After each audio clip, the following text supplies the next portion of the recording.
Hi, I'm Grace Heberer. And I'm Mahider Mengistu. Good morning, Lake Braddock. Today is Wednesday, December 18th, and it is a gold even day. Welcome to the Morning Bru December monthly show. This month we'll be covering a variety of stories from girls wrestling to post-election feelings. Let's get the news brewing.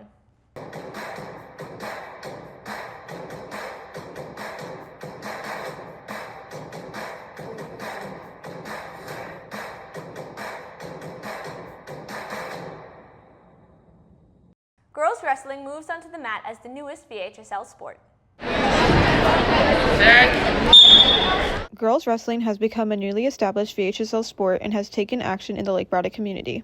The Morning Brew is diving deeper into what the sport entails. No day for wrestling practice is ever the same. We really focus a lot on technique and helping wrestlers understand body mechanics. There's a lot of progressions that we have to go through, everything from safety to how to do the move. We also have to include drilling, so practicing these new techniques over and over again. So lots and lots of repetition. We also have the aspect of conditioning. Okay, so conditioning is a big piece of wrestling, and understanding that without hard work, not much positive comes out of it. Participating in the sport benefits the team in various aspects. I love challenging myself. I like being part of the wrestling community. I like being part of the team. I like pushing my body. I like pushing my mind. The girls work hard for their matches and are always striving for success. I'm looking forward to competing. I'm looking forward to just learning all the new stuff. I hope to just toughen myself mentally and physically, kind of grow as a person, as an athlete. I'm going to college next year, so I want to be in a good mindset. The sport is open to all who are interested. Why not? Join. Try something new. It's a lot of fun. You would think it's all just rough and tumble, stuff like that. But it's a very rewarding sport. I think you should definitely try it out if you have any sort of interest. We are excited to see what the future holds for girls wrestling. This has been Rebecca, Almira, Hannah, and Aya with the Morning Brew. As a result of the last election, students are wondering what's next. Following a very divisive election season, panic has set in with a large portion of LGBTQ youth, especially trans youth. According to Ad Impact, as of October 9th, the Trump campaign had already spent over $21 million on anti-LGBTQ/anti-trans advertisements. On day one, I will revoke Joe Biden's cruel policies on so-called gender-affirming care. Ridiculous. Kamala's for they, them. President Trump is for you. I'm Donald J. Trump, and I approve this message. With such a large focus of the president-elect's campaign being attacking the queer community, we here at the Morning Brew investigated how our students are feeling. I'm trans. I felt kind of bad because HRT, voice changing stuff and surgeries, are going to be a lot harder to get. Trump has made a lot of promises on his plans with the trans community, but how plausible are these plans? When we look at what could be done, right? And so this is the idea that someone campaigns on these very big, broad, sweeping ideas or those hot button topics that people will vote on, but how difficult is it in reality? Checks and balances, right? This idea of what a president wants to do in theory is not what they can do in practice. And so we see that a whole lot with presidents coming in promising large movements there and lots of changes. Now, there is a dramatic effect with each office, right? So each person that we see come into and serve the people there is going to have that kind of ripple effect on the people they surround them with, and whether that's going to be more supportive and moving rights forward. But as far as a backslide backwards, we have a whole Congress, right? We have a whole judicial system, and the idea there is anything that they find that could be in violations of amendments such as equal protection and whatnot would be caught in that checks and balances. The fears of the trans community have only been aggravated by currently pending Supreme Court case United States versus Skermeti, which is arguing the rights of trans youth to receive certain medical treatments. Okay, so the case that we were specifically talking about that's reaching up to the Supreme Court level is concerned with the ability of a state to limit health care for transgender teens, right, that are transitioning, and those services based on the presumption that those services could be harmful to teens.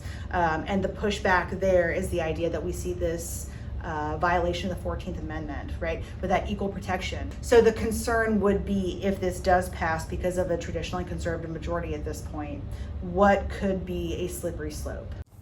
With Trump's transition into presidency, we will have to see which promises become policy. If you are a student who is experiencing post-election anxiety, please reach out to a counselor or a trusted adult. This has been Justin Evans, Giselle Patale, Gregory Pozo Aranda, and Charles O'Connor for the Morning Brew. Political signs have been taken down, but what remains might surprise you. Fences along Lee Chapel are decorated with flags of locals' favorite sports teams. Let's hand off this story to reporter Levi Sedaris. You've seen the football flags on Lee Chapel Road and have probably wondered how they got there. The Morning Brew explored how this tradition first started. One day, in the darkness of night, I came home and I saw a Bills flag plastered on the fence, and after that, the letters started, and we just kept going. About 2 years ago, the Bills were actually the first people who put stuff up, and then it followed by the Bengals, who were my next door neighbors. And as a Ravens fan, I couldn't live with the Bengals having their sign up, so I put the Ravens up soon thereafter. You know, the second flags came up when we were actually playing the Bengals right before in the playoffs, and that's a sore subject. Didn't end too well. This tradition has gone beyond just signs and has brought the fan community together. Oh, it's just fun. It's just having good fun and having something else to talk about. That, I think, it's the camaraderie, and people are, oh, you're the Bills house, yeah. And favorite part is the car horns that I hear, in the cadence of "Let's Go Buffalo." People recognize the fence, and then they want to tell me about it, and it's my fence. So last year the tradition was, as the teams lost in the playoffs, we took them down. So we'll see what happens, who ends up being on top at the end. Go Bills. Go Ravens. As we can see, these fans have a lot of praise for the pigskin sports. Here's high hopes for the teams this year. This is Leah, Hunter, Levi, Nico signing off with the Morning Brew. Lake Braddock students are just talented outside the classroom as within. The Morning Brew decided to dive deeper and learn more about senior Josh Howitt and how through it all he just keeps swimming. Josh Howitt is a senior at Lake Braddock and is captain of the varsity swim and dive team, as well as part of the nation's capital swim club. I started swimming mostly just to learn to swim, and be safe in the water, and then it kind of just took off, and loved the competitiveness of it. Josh Howitt won states and even competed internationally for the U.S. Recently, on December 4th to December 7th, he even attended the Toyota U.S. Open Swim Championship. Even with his success, he is still a good teammate. I think Josh is a really great teammate because not only does he have passion for his own goals, but also for his teammates' goals, and he always motivates us to do better. Like, if we're at the end of the set and we're really tired, he's always like, okay guys, one more, you got this. And high school is not the end of Josh's swimming career. Josh is a committed D1 athlete for UVA. I'm going to University of Virginia next year to swim, and so just keep swimming for as long as I can and just continue to improve. I think our whole team has been really proud of him, how far he's come, and we're really excited to see what he does at UVA. We also hope to see him do well in the future of his career and make Lake Braddock proud. This has been Henry No, Marissa Ford, Milton Blandberg, and William Pereira with the Morning Brew. And now to our sports commentator, Adam Hazara. What's up, Brew Nation? I'm coming right back at you today with the LB Sports Report. As always, my name is Adam Hazara. Let's cut right to it. Boys basketball will be playing their next game at South County on Friday. As for girls hoops, they will host South County and play them on Friday too. Boys and girls indoor track will have their next meet versus Chantilly on Saturday. Boys and girls swim and dive will be battling Woodson at Audrey Moore Rec Center on Friday. Gymnastics will have a multi-school meet at South County tomorrow night. Boys and girls wrestling will have their next meet on December 27th during winter break at Damascus High School in Damascus, Maryland.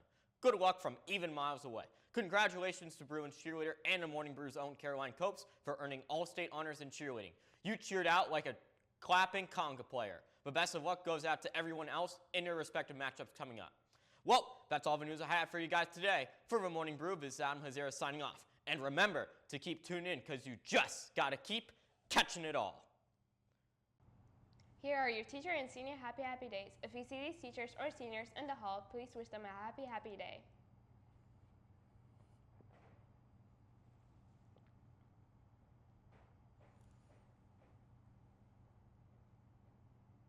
Well, the news is over. And our cups are empty. See you next time on the Morning Brew.